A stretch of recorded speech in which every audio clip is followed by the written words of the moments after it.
What's a godly attitude in the face of crisis? Let's put that to the test.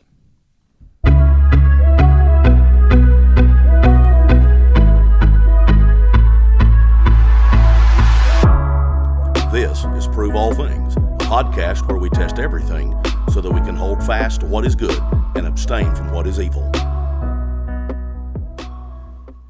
Thank you for listening to our podcast. Our question that we're dealing with today is Christians and dealing with crisis or dealing with adversity in the world around us.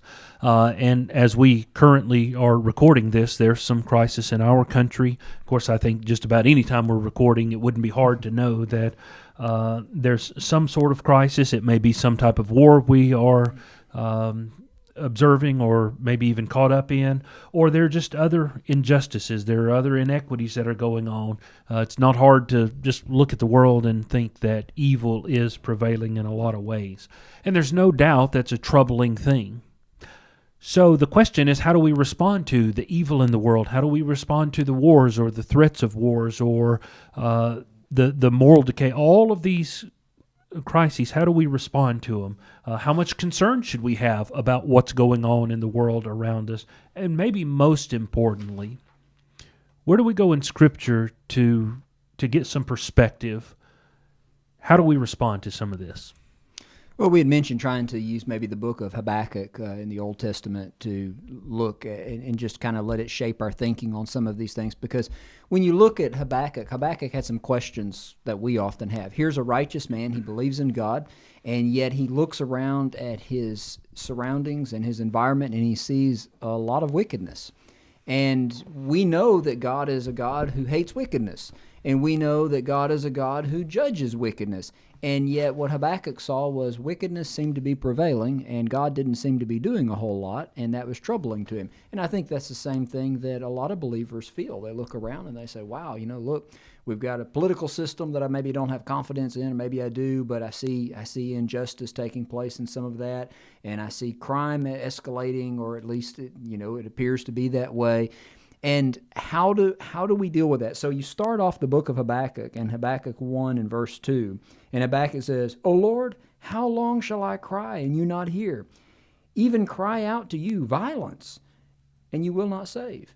And why do you show me iniquity and cause me to see trouble? For plundering and violence is before me. There is strife and contention, therefore the law is powerless, and justice never goes forth, and the wicked surround the righteous. Therefore, perverse judgment proceeds. And so you can just imagine that here's this feeling of distress over this. And I think that we can relate to that to some degree. Yeah, we look around at the injustice in our world and we wonder if God's doing something about this. And the fascinating thing in Habakkuk is that God responds and says, I am in fact going to do something about this. And he says, I'm going to raise up this group called the Chaldeans. We might know them better as the Babylonians. And they're going to come in and they're going to bring judgment on the wickedness that Habakkuk sees around him. And the thing is that Habakkuk responds to that and says, what do you mean the Chaldeans? They're even worse than we are. And so thinking about present crises that might be kind of facing the country, I know a lot of brothers and sisters in Christ who would say, God needs to do something about the wickedness that's around us. And I would agree that there are people who need judging, and that there's injustice that we see it around us. And maybe it's not to the extent that Habakkuk sees it, but maybe it is. I don't know. But then let's say that God's response to us is, okay, I'm going to raise up Iran to be the judgment force on. And I think we may mention before the show, I think a lot of people would say, what do you mean Iran? They're even worse than we are. And whether or not that's true, I don't know. But what I'm saying is I think people would have that perspective. That was certainly Habakkuk's perspective when God mentions the Babylonians. And yet the lesson that Habakkuk had to learn is that God can take one wicked nation and judge another wicked nation, and then down the road, he'll judge the wicked nation that he used to judge the previous wicked nation. That's what he had done with Israel and Judah. He had used them to judge the Canaanite nations. Now he was going to use other nations to judge them, and he would use other nations down the road to judge Assyria and Babylon and Persia and whoever it would have been. The point is that God's in control of all of that. And so Habakkuk's response is shock and is frustration because maybe God's not responding to his prayer in the way that he thought that he would. And I think maybe Lonnie kind of mentioned this. There are a lot of people who can relate to what Habakkuk is thinking, because he reveals to us exactly what he's thinking. He's looking at the injustices. He's looking at the wickedness that's going on all around him. And his first assumption is that God's not answering prayers, and he's quite confident that God is not doing anything about the injustices at all. Things are not getting better. Evil is just continually prevailing. There is no justice at all. And all of us might view the state of the world right now and think the very same thing Habakkuk is thinking. So maybe when we're thinking that, it's good to see how God responds to that kind of thinking. And I think one thing we can credit Habakkuk for is acknowledging the problems of his own people.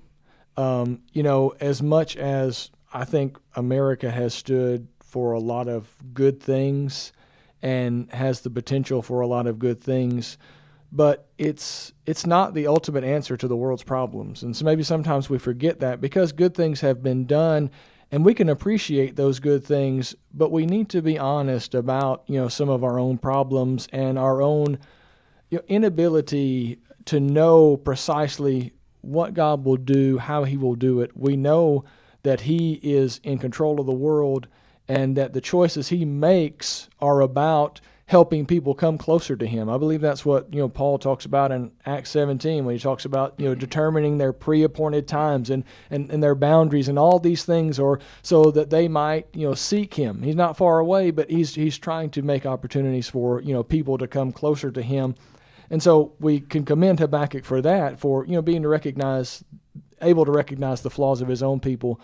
But then when God tells him that he's going to use the Chaldeans, and even as he has a question, in chapter 2 and verse 1, there's a pretty commendable response in Habakkuk's, I think as well, when he says, it seems what he's saying to me is that I'm not sure that I understand exactly what God's doing and what he's saying, but I'm going to wait and see how he answers me and see what he does. In verse 1 there he says, I will keep watch to see what he will speak to me and how I may reply when I am reproved. Habakkuk kind of realizes, I seem to be disagreeing with God here maybe about some things, and that's not a position I want to be in. Yeah, so the idea you were talking about, how does God respond to this? Well, God responds in chapter 1 and verse 5, look among the nations and watch and be utterly astounded, for I will work a work in your days which you would not believe though it were told you. And I think that's an important lesson. I think Habakkuk, what you were talking about, he's coming to terms with that is, God has a way of handling this that I may not even be able to understand and to figure out. And I think that we have a way of, this is the way problems should be solved, and that may not be the way at all that God's going to do it. Yeah, and I wonder if it's worth saying to make a distinction between the nation that Habakkuk is looking at and the United States, right? Judah was in a special position chosen by God. And maybe Habakkuk could have had even more confidence in the long-term status of Judah than we could have of the United States, given the fact that Judah had been specially selected to serve that role.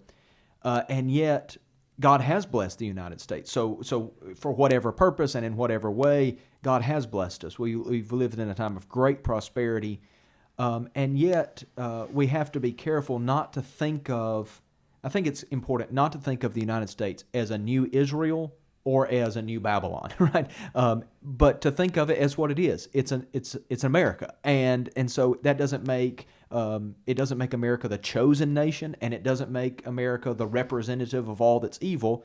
It makes us just another nation, and what Christians are is the new Israel. We're the ones who are kind of living in exile in this nation. So all that is to say is we might have to be careful exactly how we would make applications from this passage, understanding that America is not the new chosen people in that way. Christians are God's chosen people. Maybe the best way to apply it is we're in the same position that he's in.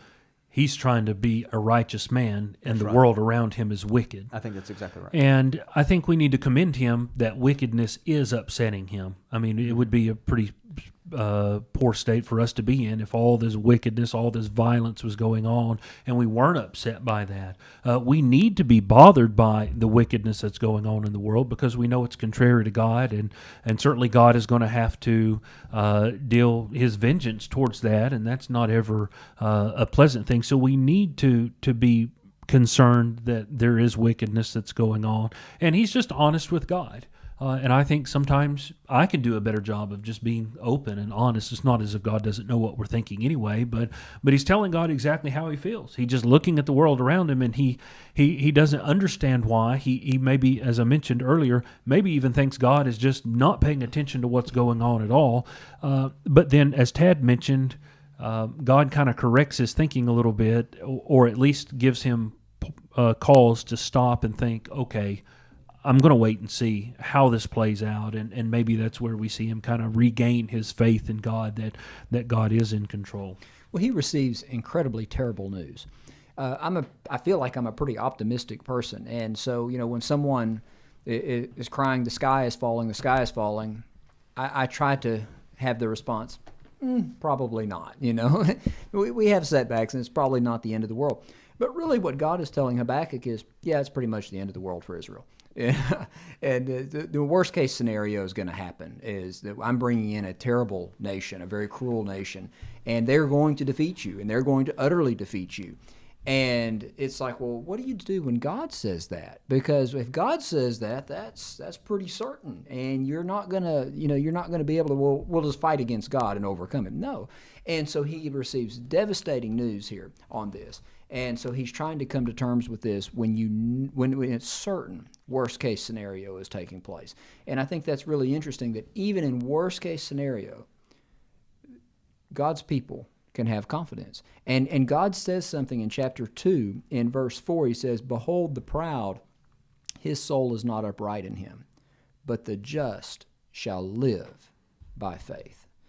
And so what he's telling Habakkuk there is, you want to survive this? You want to come through this? It's going to be by faith, not by pride, but by faith that you're able to survive this. And you know what? We see people survive that. When you think about when the Babylonians came in, we see people who went into captivity even, but they kept their righteousness and standing before God. You've got Jeremiah, you've got Ezekiel, you've got Daniel in that, among others. And so we can go through the worst possible scenarios and still live by faith. Well, even if they don't make it physically, right, they still survive. That's right. And that's a message, I think, about the book of Revelation. And God specifically tells John there, there are going to be more who are martyred. There are going to be more who die in this wrathful judgment of God.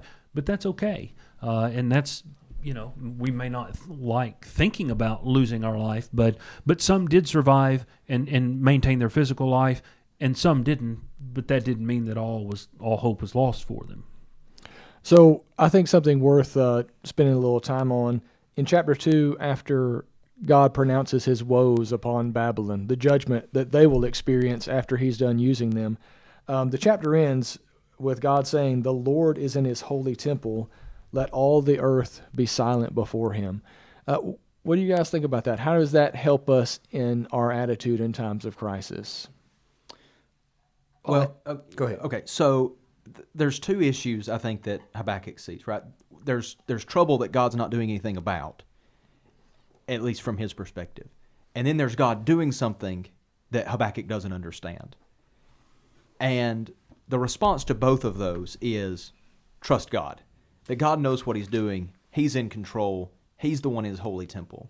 And especially when God has revealed his plans, to let him be the one to make those determinations. Until we know what God knows, we're not really in a position to question what God does. I think that's the lesson throughout Scripture, whether it's the book of Job, whether it's what we see in the life of Christ and in the cross, or even here in Habakkuk. We're not in a position to question how God rules over the universe. But what we do know about God is that he cares about us, and that he sees the righteous, and that he'll take care of those, that he will preserve those who are faithful to him. And all of that should remind us that whatever the present situation is, whether it's evil that's not being taken care of, or evil being taken care of in a way that causes righteous people to suffer or that we don't understand, we can trust that God is the one who's in control and that He's going to do what's ultimately best for our ultimate good, and that is indwelling in eternity with Him. And that's kind of a comforting thing. Can you imagine if it was my responsibility to tell God how things need to be done? I mean, you know, I'm in no position to do that. Yeah. And I think that's the point here. He's in His holy temple. Well, So- I think also answering your question about, you know, what do we get from that God is in His holy temple? God is bigger than everything. And sometimes maybe we lose sight of that. And Habakkuk is talking about the Chaldeans or the Babylonians, and he talks about what a great nation they are. They're dreaded and they're feared. Their horses are swifter than leopards and keener than wolves. Their horsemen come galloping, and it just a very vivid description, and it just paints the picture of this awesome army that everybody on earth would have been in fear of. And then later on, you read in the 3rd chapter when Habakkuk is now thinking about God, and he says that God just tramples the nations under His feet. And so we might live in fear of these great nations that rise. And sometimes we, as a great nation ourselves, we might think we're invincible because we've got all of this military power, we've got all of this at our disposal, yet God could crush us and trample us under His feet just like He did the nations in the time of Habakkuk too. And touching back on Acts 17, the idea that God is, you know, controlling things in the world for His purposes, the Babylonian exile actually turned out to be very beneficial for the spread of the gospel, because now Jews were spread all over the world, and they became the place where, you know, the apostles often began their preaching in synagogues where the Jews were. So, you know, God could have made that arrangement, you know, some other way, but the Babylonian exile, that judgment was the way that He used. And I mean, who could have imagined the benefit of that hundreds of years down the road, that this would be beneficial to God calling men to Himself? Yeah, and so at the end of Habakkuk, and what Habakkuk, I think his last couple of statements maybe are a description of what it means to be silent before God, in the sense that he says in verse 17 of chapter 3, though the fig tree shouldn't blossom, nor fruit be on the vines, though the produce of the olive fail, and the fields yield no food, the flock be cut off from the fold, there be no herd in the stalls. I mean, the worst of the worst has happened. Everything has fallen apart. It would be, you know, say, you know, the Great Depression has come again. You know, all of the political institutions of the United States are cut off. There's a famine out west, so we don't have all the food that we're supposed to have. All this. Verse 18. Yet I will rejoice in the Lord. I will take joy in the God of my salvation. God, the Lord, is my strength. He makes my feet like the deer's. He makes me tread on my high places.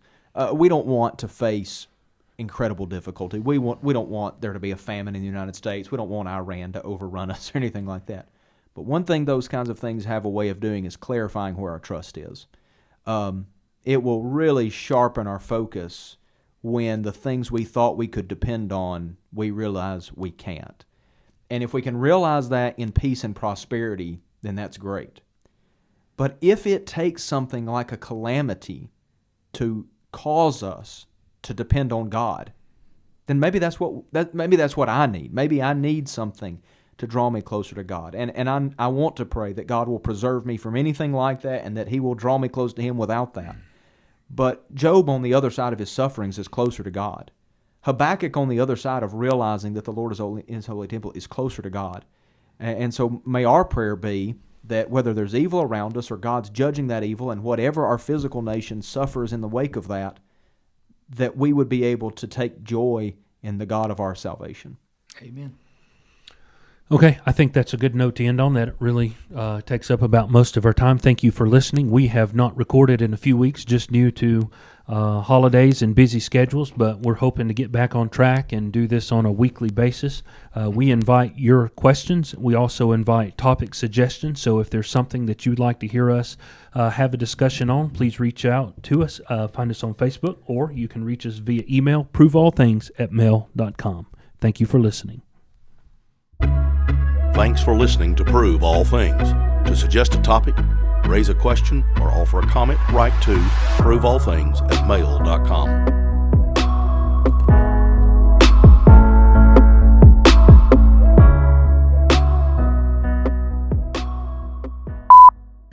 He's like, whoa, wow. And then they had a Wi-Fi enabled dishwasher. Yeah.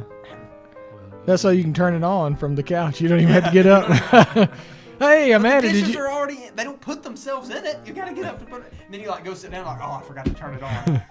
And then you can check on its status in the middle. It's like, I'll just check on its status when it goes off. Amanda's like, Lonnie, did you run the dishwasher? He's like, sure did, honey. Like those commercials. Did you lock the house? Of course I did. What are you talking about? Yeah, there are some things that I can see would be handy. Yeah, to like have locking on the house Wi-Fi. from far away. I really Or appreciate adjusting the thermostat. the opportunities to be dishonest that technology has given us. Yeah. To me. Maybe your hearing has gotten better over the break. Or maybe it's gotten better like in the evening. Like maybe I just have dull hearing. In the Yeah, your ears are more awake. You know, your ears can get tired. I mean they really can. I mean, Yeah.